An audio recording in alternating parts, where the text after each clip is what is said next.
The Road to Tokyo.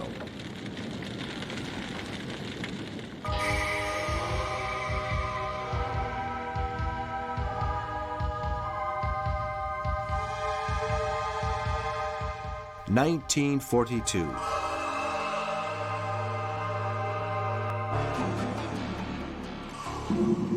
Guadalcanal, in the Solomon Islands, is 145 kilometers long and 40 kilometers wide, and most of it is covered in thick jungle.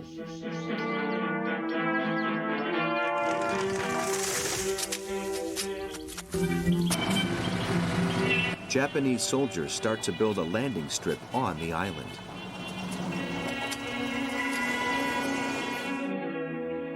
Meanwhile, more than 3,000 kilometers away, U.S. Marines arrive at Wellington in New Zealand to begin training for the forthcoming campaign in the Pacific.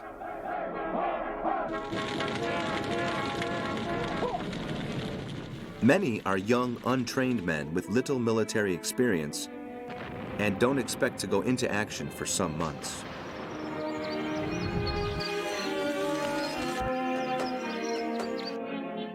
The plans of the Allied General Staff center on stopping the Japanese advance in the South and Southeast Pacific and occupying the base established at Rabaul in New Britain, used as a springboard for various raids.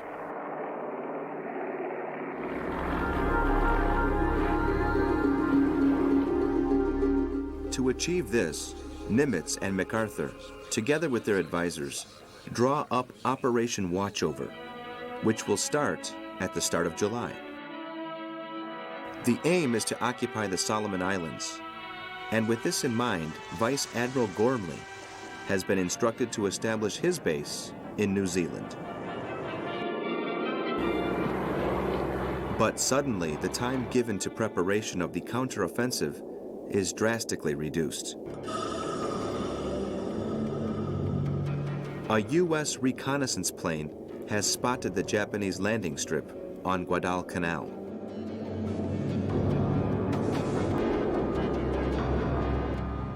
There is panic at Nimitz headquarters. An enemy base at Guadalcanal puts at risk the plans for the Solomon Islands and seriously threatens the Allied position at Port Moresby. There is no option but to attack and take Guadalcanal before the airfield is operational.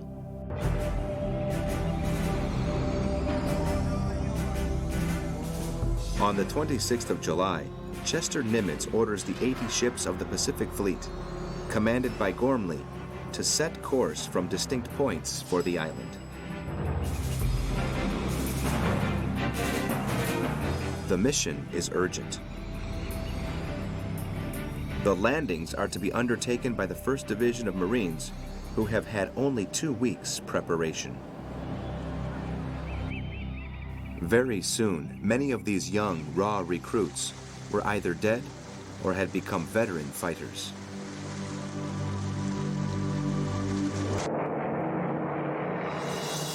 On Friday, the 7th of August, the aircraft carriers Saratoga, Enterprise, and Wasp, commanded by Admiral Fletcher, take up position to the south of Guadalcanal, while Admiral R.K. Turner's cruisers and destroyers move into place near the small Savo Island.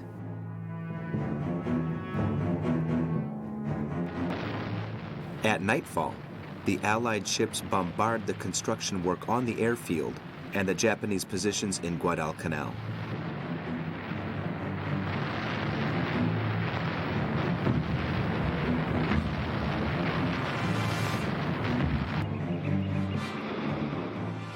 At dawn, for the first time in the Pacific War, 11,000 Marines prepare for a landing on territory occupied by Japan.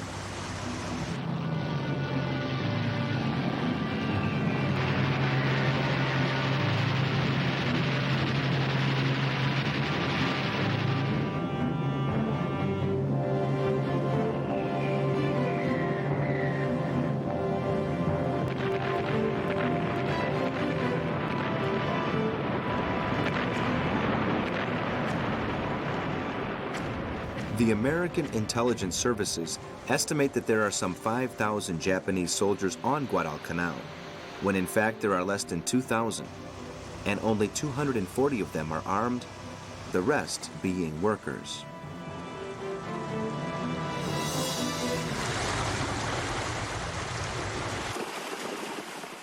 The Marines meet little opposition to their landings on the beaches.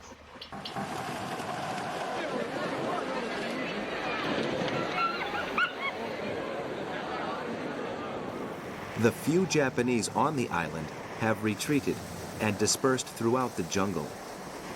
Nevertheless, the Americans advance cautiously, fearing an ambush.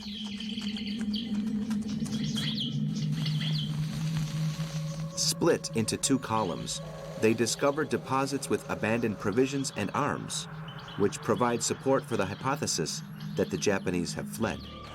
Slowly, the Allied soldiers occupy positions and on the second day reach their objective, the landing strip.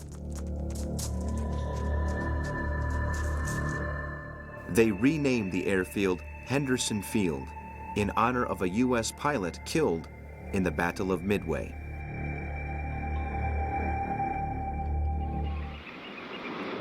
Meanwhile, other troops disembark on the smaller islands around Guadalcanal.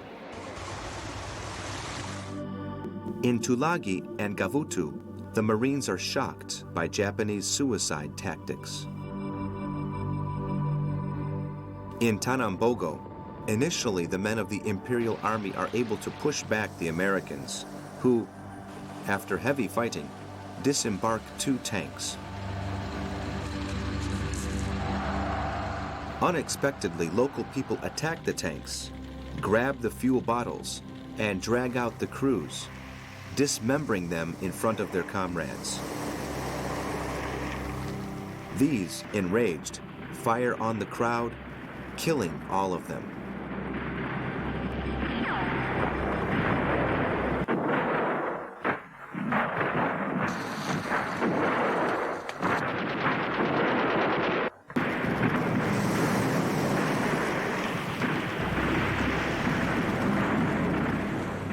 The Allied invasion has taken the Imperial General Staff and its soldiers occupying the islands by surprise.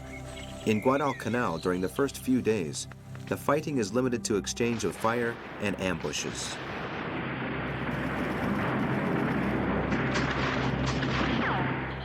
Colonel Frank Goetsch and his men are the first victims of Japanese cruelty. A number of them fall into a trap and are killed in the fight, while others, taken prisoner, are beheaded.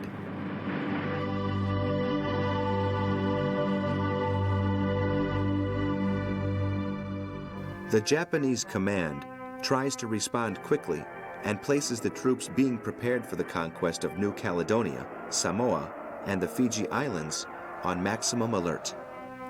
The Allied landings in Guadalcanal force a change of plan. The Marines must be expelled from the island.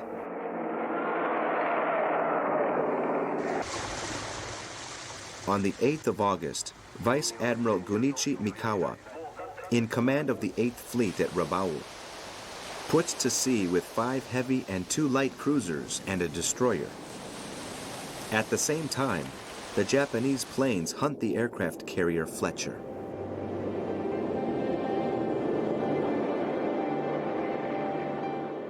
Mikawa intends to frighten the invading Allied forces, delivering a heavy blow that will put them to flight. The aim is to force them to call off the invasion of Guadalcanal. This risky mission has the support of Yamamoto. "I wish you the greatest success in your action," the admiral comments after giving his blessing.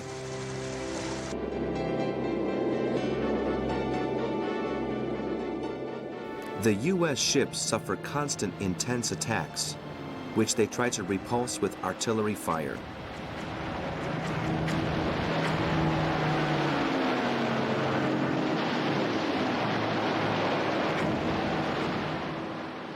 Vice Admiral Frank Fletcher, fearing that some of his ships might suffer serious damage, withdraws out of range of the Japanese planes. At the same time, Admiral Turner pulls his ships back from the first line of protection of the landing troops.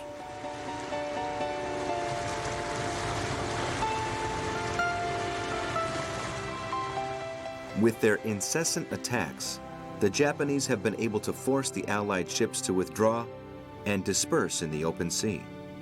Meanwhile, Mikawa's ships take advantage of the situation and sail at full steam to take up position between the islands of Guadalcanal and Savo.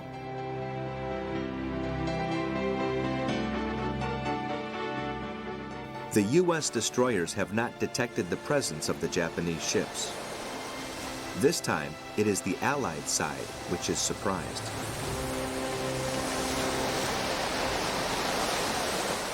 The ships of the Japanese Imperial Navy attacked the U.S. Pacific Fleet with torpedoes and artillery fire, while their planes launched flares to light up the targets.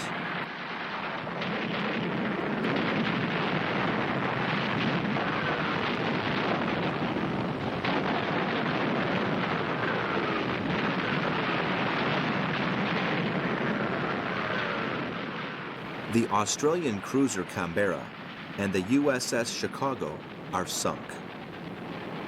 Mikawa's ships quickly head for the north of Guadalcanal and attack the Allied ships there, sinking 2 more cruisers, the Quincy and the Vincennes, besides seriously damaging the Astoria.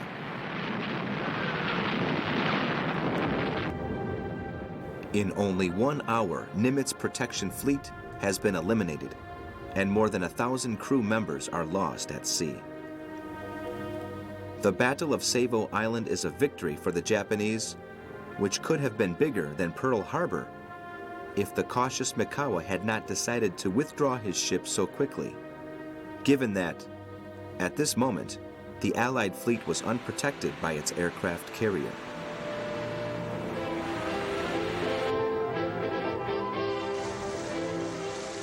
Stunned by the speed and force of the Japanese attack, the ships of the Pacific Fleet withdraw. However, Yamamoto sends his planes after them and, close to the East Solomon Islands, seriously damages the aircraft carrier Enterprise.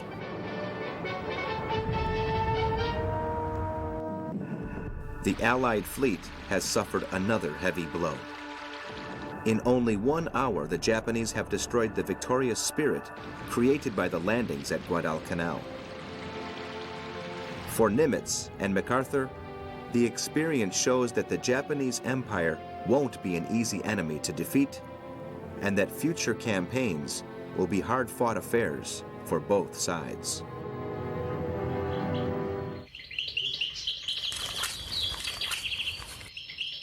The thousands of Marines of the 1st Division, under General Alexander Vandergrift, are alone on Guadalcanal.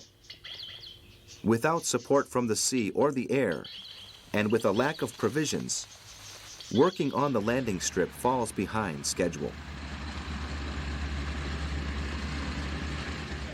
However, captured Japanese equipment that is still in working order is put to use to complete the work on the airfield, though occasional Japanese bombing raids continue.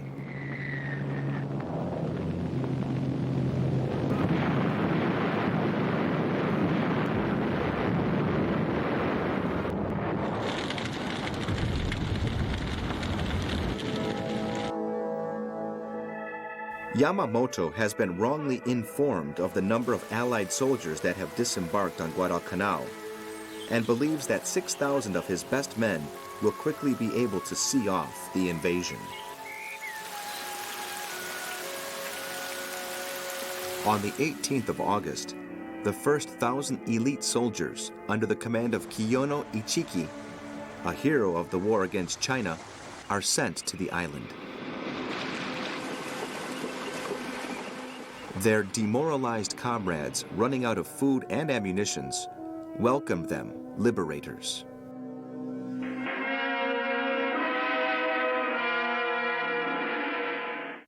Vandergrift's troops have occupied an area of 30 square kilometers, from the rivers Ilu and Tenarue to Kukum Hill, the location of the Henderson Airfield, Behind them is the beach. On the 21st of August, without any planning, Ichiki and his men launch a suicide attack across the Ilu River against the entrenched enemy positions, and are met with machine gun and artillery fire that results in a massacre of the Japanese soldiers.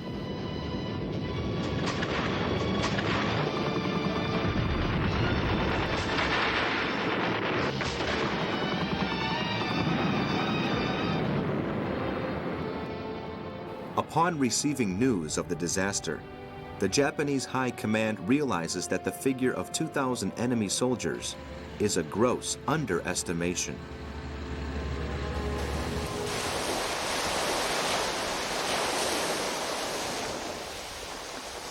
At the end of August, American ships re-establish supply lines, and the Marines finish work on the airfield.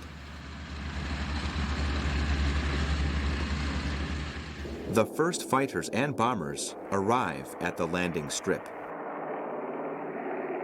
The Allied soldiers are no longer isolated, and the Air Force provides a greater level of security, controlling enemy movements by land and sea during the day. This forces the Japanese on Guadalcanal to keep their distance from the Allied positions and to supply their troops during the night.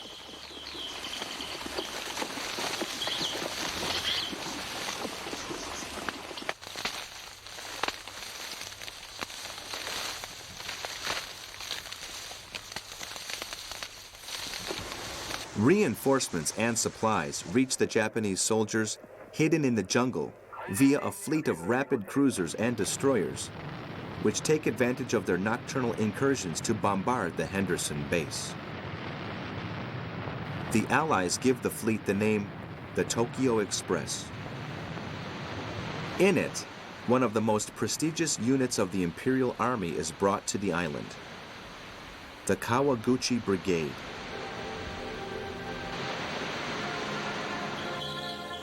Some weeks after the Allied invasion and the disaster involving Ichiki's men, the Japanese are planning their first important moves to retake the airfield. In the meantime, they continue their attacks by sea and employ guerrilla tactics in the jungle with isolated patrols.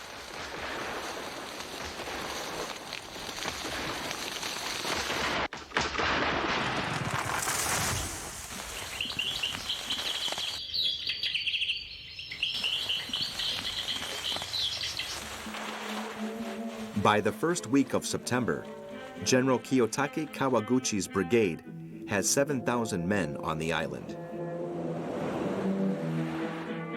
The Imperial General Staff believes it is strong enough to take control of the airfield by a land offensive with air support from the bases of Rabaul and Munda.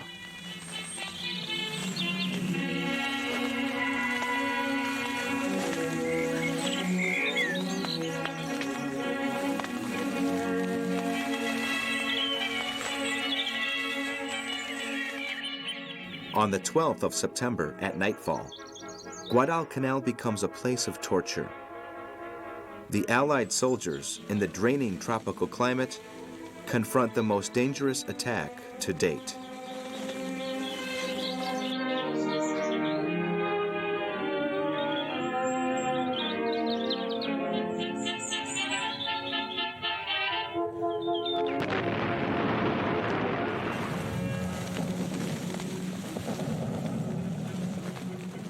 The Japanese launch themselves against the enemy with the fanatical war cry, "Banzai, Banzai." At the same time, their planes bombard the American positions on Henderson Field and engage Allied planes attacking from aircraft carriers.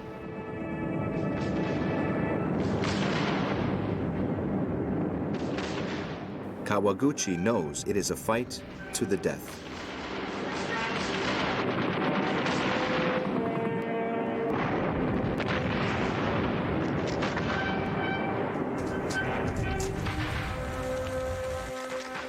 A group of Japanese soldiers try to take the hills around the airport. Vandergrift's men, pushed to the limits of their endurance, put up a heroic resistance and inflict more than 1,000 casualties in what they called the Battle of Bloody Ridge.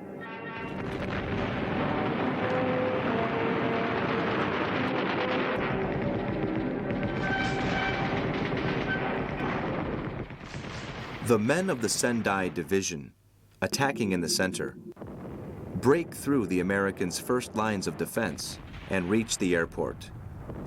But they are caught in lethal crossfire and only 5 men make it to Vandergrift's command post, where they are immediately killed.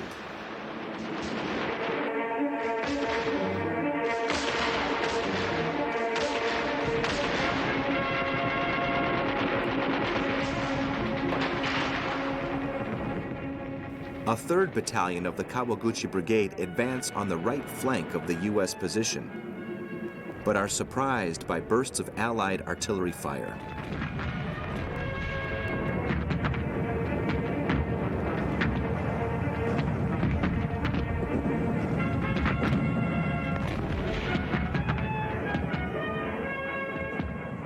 General Kiyotake Kawaguchi had promised his high command his men would take Henderson Field. But he did not have the men or the means in the last meters of the suicidal attack to gain the victory.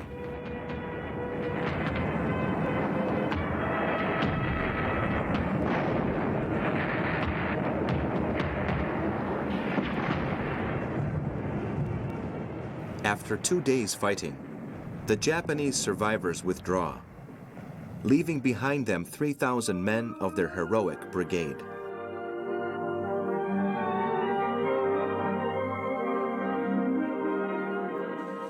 The Americans have suffered 500 casualties, but they have stood up to the fiercest and bloodiest attack to date.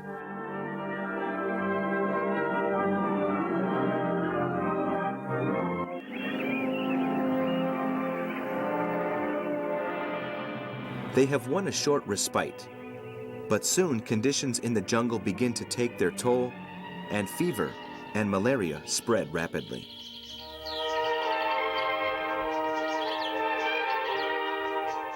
Quinine is scarce, and in its place, the medics give Atabrine pills, invented in Germany to avoid the spread of malaria. Many men did not take the pills because they believed they caused sterility, or because they could not endure the side effects of severe headaches and vomiting.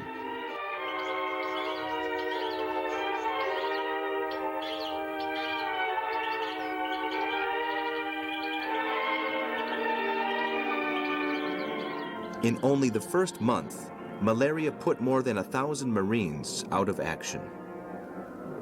In the following months, more than 8,000 will suffer. Without medical supplies, the Japanese were also hit hard by illness. More than 9,000 will die of malaria, beriberi, and dysentery before the end of the campaign.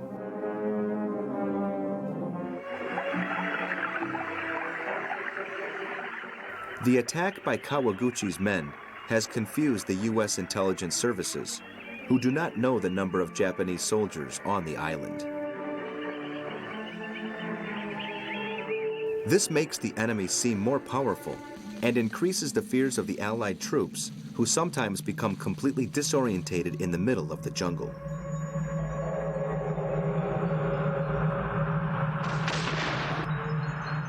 Soldiers from opposite sides frequently run into each other and open fire against anything that moves, often hitting their own men. Sometimes they are forced to fight hand-to-hand with the enemy.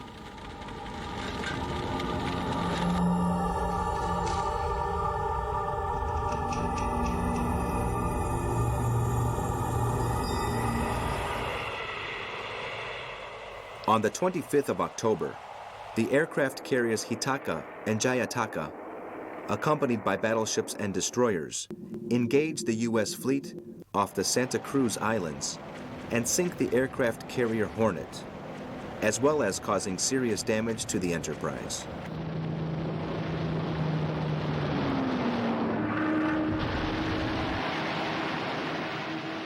However, what at first appeared to be a Japanese victory turns into a disaster for the Air Force, which loses more than 100 planes and a significant number of its best pilots.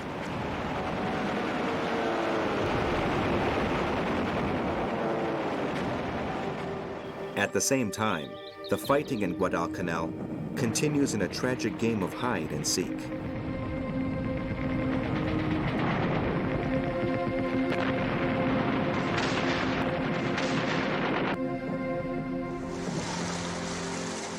On the 13th of November, the Japanese attempt a desperate large-scale landing on the island, which is repelled by Allied planes and rapid patrol boats from the nearby island of Tulagi.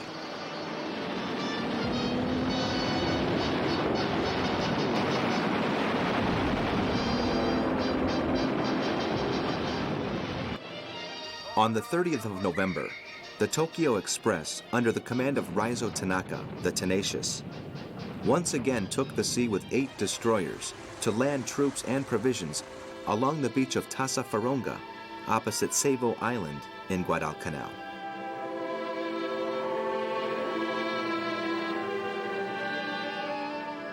Shortly before midnight, the heavy cruiser USS Minneapolis, which enjoys the great advantage of radar, detects the Japanese ships, and a confrontation ensues.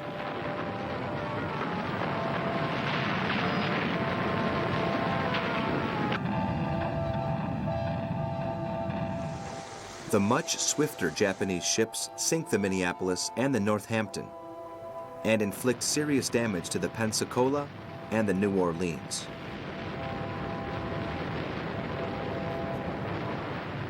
With only the loss of the destroyer Takanami, the Japanese speedily withdraw to Bougainville Island.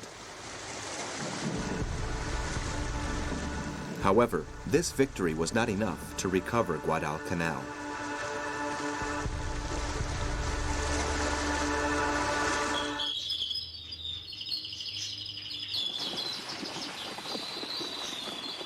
(1943).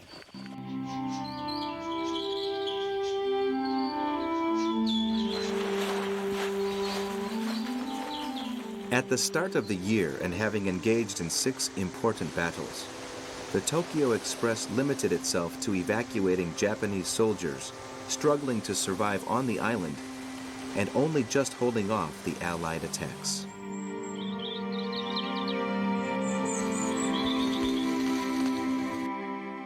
On the 14th of January, the Casablanca Conference takes place. Roosevelt and Churchill, accompanied by their respective general staffs, establish as their first priority the defeat of the Nazis in Europe. However, the Americans want to keep the initiative in the Pacific.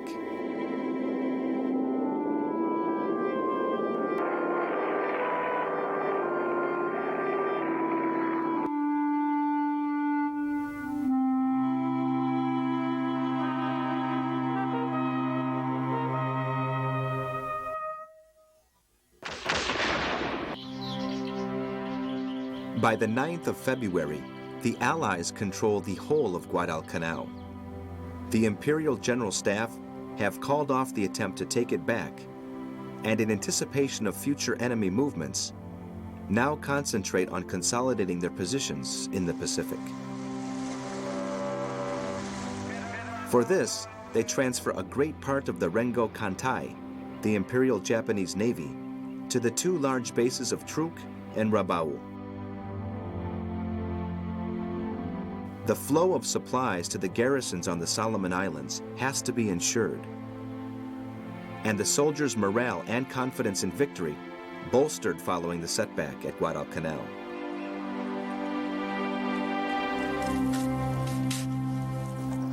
Faithful to their tenacious and untiring spirit, the Japanese have built a large base at Rabaul in New Britain. From there, they plan to reorganize and maintain the defenses of their conquests in the Pacific.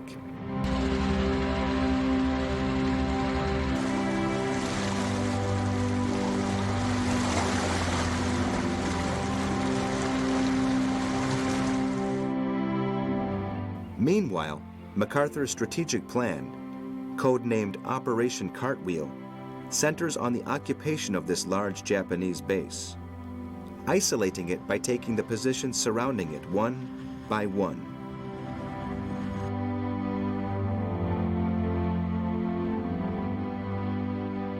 The road to Tokyo goes through Guadalcanal to the Solomon Islands, Rabaul, and Papua New Guinea, and on to the Philippines.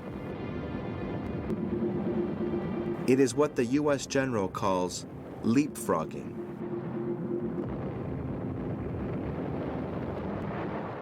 On the 21st of February, the Marines disembark on the Russell Islands. The Imperial fleet, seeking to keep the supply routes open, continues to clash with the Pacific Fleet.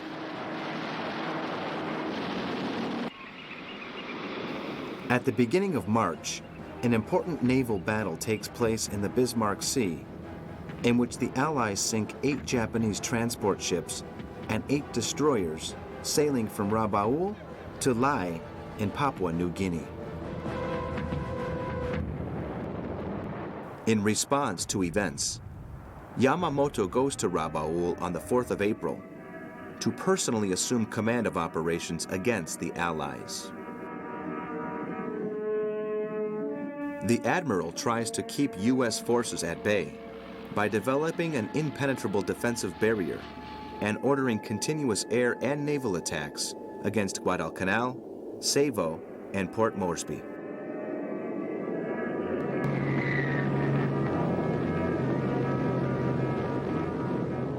On the 18th of April, he abandons Rabaul for the air bases of Buka and Buin to coordinate the operations of all the forces in the area.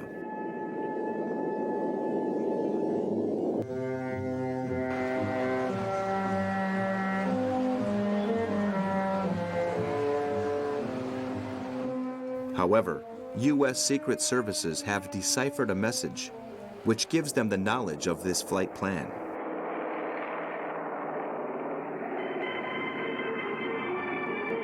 The Betty bomber in which he is flying is intercepted and shot down by a squadron of P-38 Lightnings over Bougainville Island.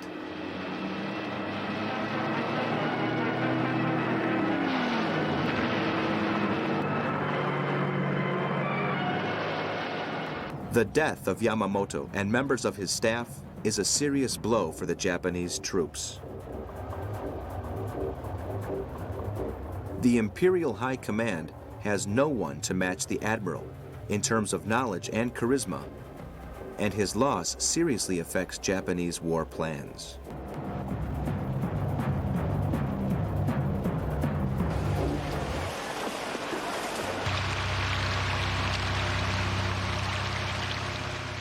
Meanwhile, MacArthur and Nimitz push on with Operation Cartwheel.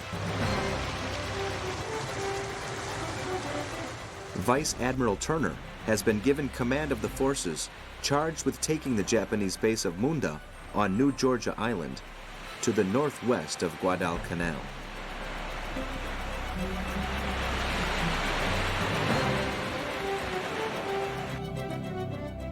To attack the city, the Allies disembark heavy artillery on the northern side of Rendova Island, opposite Munda. At the same time, groups of operational forces land 7 kilometers to the east of the airport.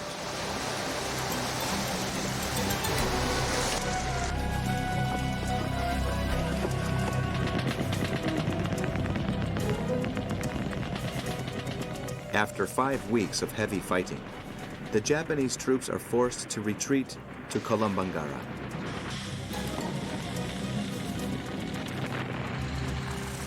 U.S. engineers rapidly equipped the airfield at Munda for planes.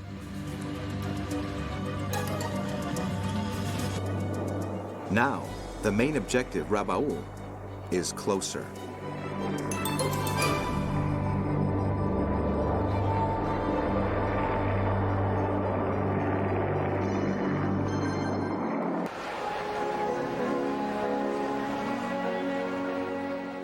The triumph in Munda coincides with the first anniversary of the landings at Guadalcanal.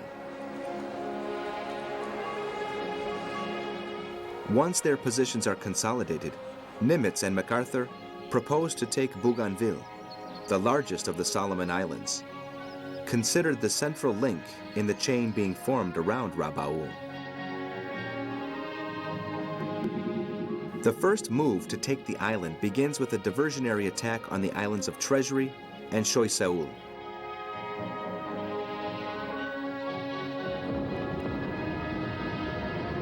At the same time, New Zealand planes take off from the Henderson airfield for Bougainville Island on bombing raids that help clear the road for the infantry.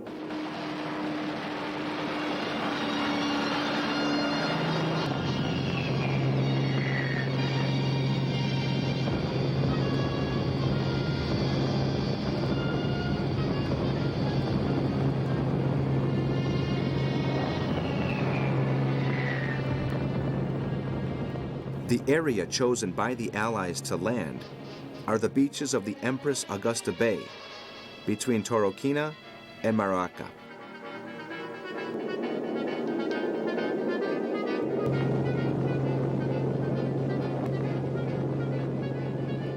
The Japanese, aware of the weakness of their own forces and the growing strength of the Allies, place their hopes on the warrior spirit of the men, trained to fight till the death. There are 40,000 of them on Bougainville, ready to repel the Allied landings. They can count on the support of 4 cruisers and 6 destroyers. In the Battle of Empress Augusta Bay, the Imperial fleet loses a cruiser and a destroyer. The intensity of Allied fire forces the Japanese ships to withdraw, without having been able to stop the 3rd Division of Marines from reaching the island's coast.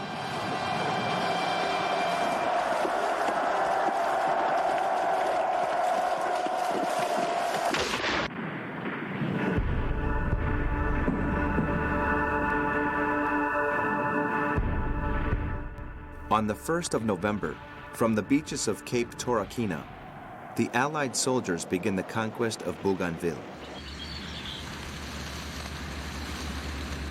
Before them is the most savage and marshy jungle that exists in the South Pacific. Once again, the aim is to force the enemy to retreat in order to establish an airfield as soon as possible.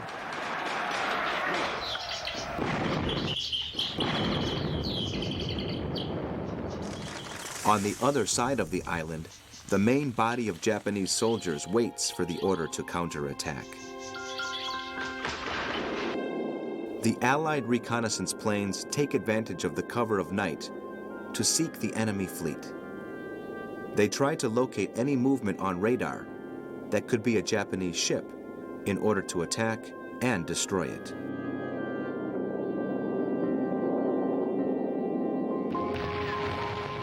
Successive confrontations with the Americans over the months have significantly weakened the Japanese army, making it increasingly difficult for it to actively maintain the area of defenses known as the High Tide Line.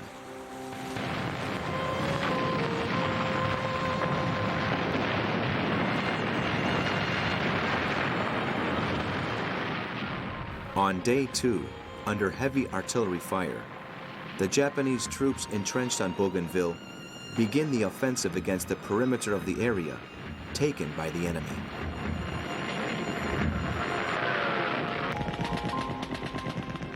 The fight continues for 4 months, characterized by bloody assaults in the thick jungle.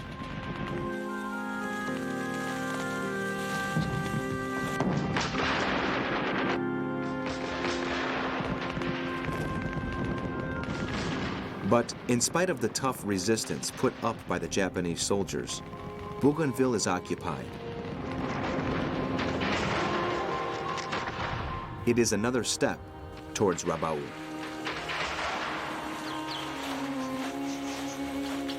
Meanwhile, MacArthur's Australian troops, supported by U.S. paratroopers, continue to advance along the east coast of Papua New Guinea.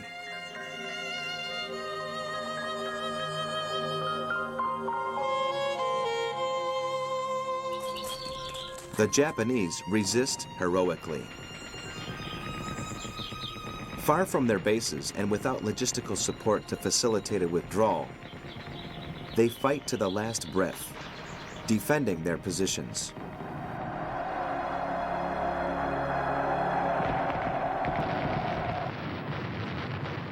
Japan has lost the initiative and depends on the tenacity of its soldiers who, island after island, are forced to confront continuous waves of American troops disembarking from their modern landing craft.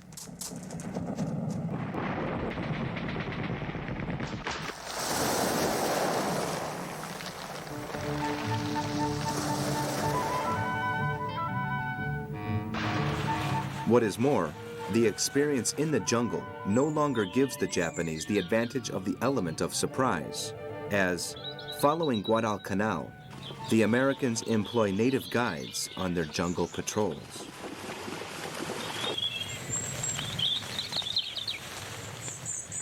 On the road to Tokyo, the campaign now concentrates on the Central Pacific, with the naval forces under Admiral Nimitz and land forces commanded by General MacArthur.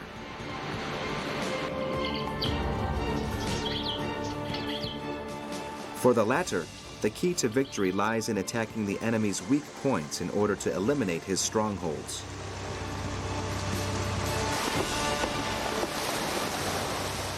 Convinced the bullet with his name on it has not yet been made, the U.S. general, landing after landing, becomes a popular figure on the beachheads newly established.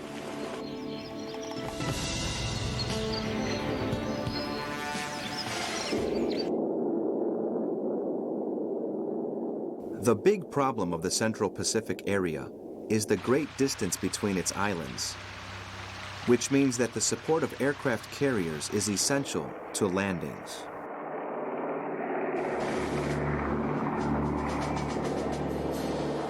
The number of these has significantly increased in recent months, and thanks to this, Nimitz has drawn up a plan to occupy the Marshall Islands, involving the invasion of the Gilbert Islands, starting with Macon and Betio Island in the Tarawa Atoll, where Japanese activity is centered.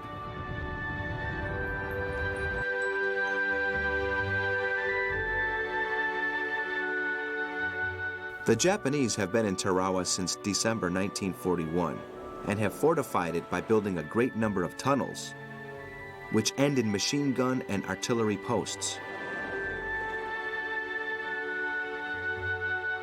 They also have an airport and 3,000 elite soldiers, specially trained to defend the island.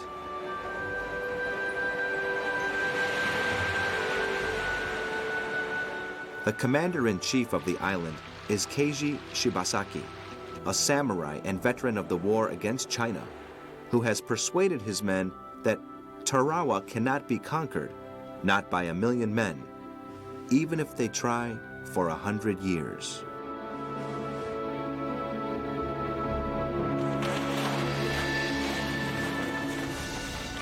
Keiji knows that it won't be long before the Americans arrive, as their reconnaissance flights are almost continuous.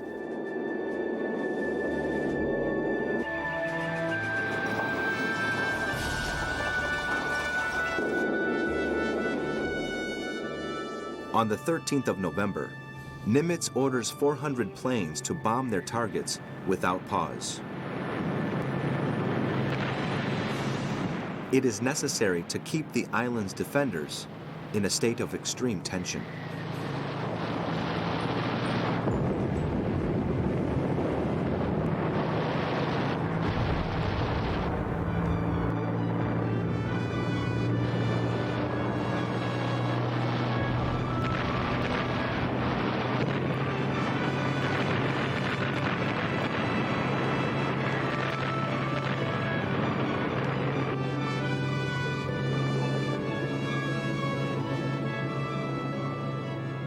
The same day, a part of the Pacific Fleet sets course for the Gilbert Islands, being joined shortly afterwards by ships under Admiral Turner from Hawaii.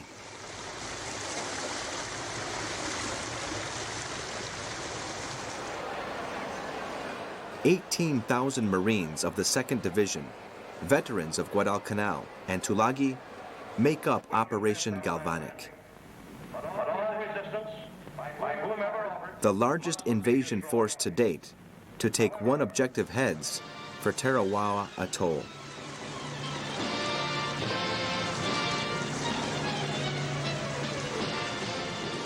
On the 18th, a Japanese reconnaissance plane spots the enormous convoy. Shibasaki now has no doubts. After Bougainville, the next objective will be his island.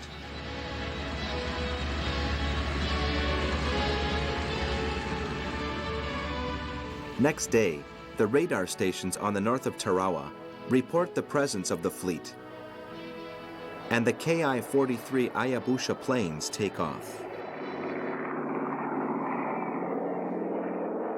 A few minutes later, the radio announces that the enemy has been spotted. At the front, flying in formation, hundreds of Avengers and Dauntless dive bombers, together with Grumman Wildcats and Hellcats, are approaching. Fire and smoke cover the morning sky from the air flights as the Allied Naval Attack Force closes in on the coast of Tarawa and begins a heavy artillery bombardment of the island.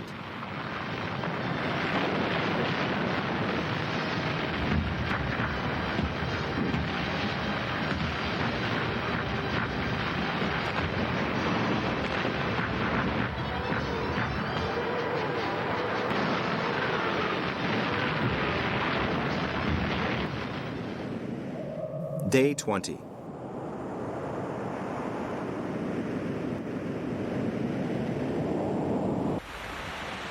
In the early hours of the morning, the deafening guns of the ships and planes stop suddenly.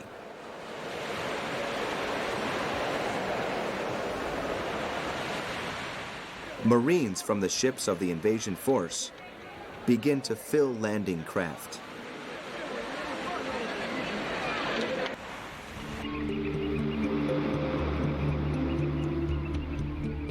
The commanders have given code names to the objectives on the beaches of the north of Betio Island.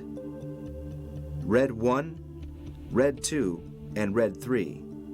Those situated to the west are named Green Beach, and those to the south, Black 1 and Black 2. At 4 in the morning, the landing craft head for the northern beaches from the entrance of the lagoon that protects them.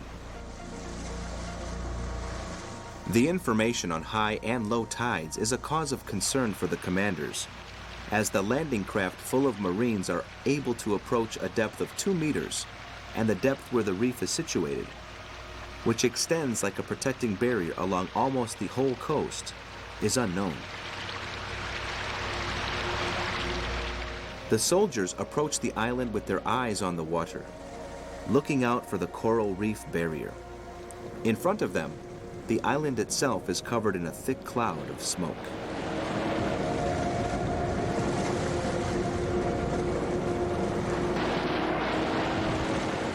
Suddenly, the boats stop and they hear the noise of metal scraping on rocks.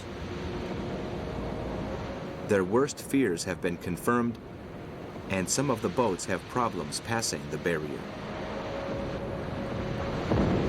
From their indestructible positions made of concrete, the Japanese direct a deadly fire at the beaches, and the reef where the boats packed full of soldiers are stranded. The screams and the explosions continue while the Japanese batteries keep up an incessant barrage. The Marines that manage to survive jump onto the sharp coral rock and become sitting ducks for the Japanese machine guns.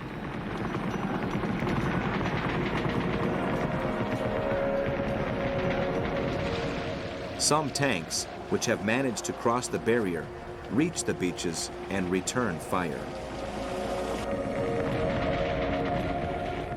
By midday, most of the troops have reached beaches Red 2 and Red 3 and are in front of the Japanese first lines of defense. But the incessant shelling forces the Allied soldiers to lie face down on the ground. On Red 1, the situation is made worse by the deadly crossfire from machine gun posts placed along the coast.